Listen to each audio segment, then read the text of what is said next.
पाकिस्तान और IMF का टैक्सों पर अदम इत्तेफाक अभी तक बरकरार है। निजाम टैक्स के हवाले से हुकूमत मिनी बजट के लिए ऑर्डिनेंस लाने का फैसला कर चुकी है, जबकि महंगाई में पिसे अवाम पर बिजली के बाद गैस बम भी गिराने की तैयारी उरूज पर है।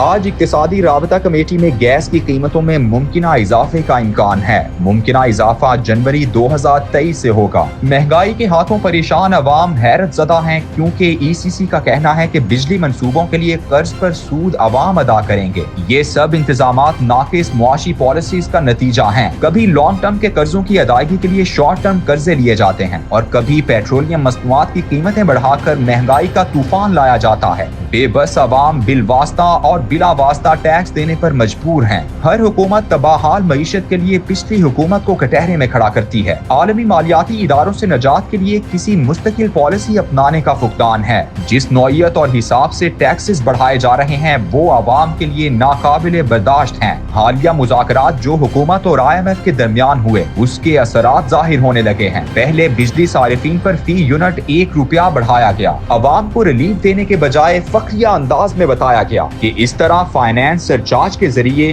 बिजली सारिफीन से 76 अरब रुपए वसूल होंगे। पहले ओगरा ने गैस की कीमत में इजाफा करके IMF की शर्त पूरी की। अब ECC के जरिए बिजली की कीमतों में इजाफा करके एक और शर्त पूरी की जा रही है। हुकूमती इक़दामात के बायस अवाम में बददिली और मायूसी फैलने पर किसी की तवज्जो नहीं। उनका पुरसाने हाल कौन होगा भी या नहीं होगा, देखना अब ये है।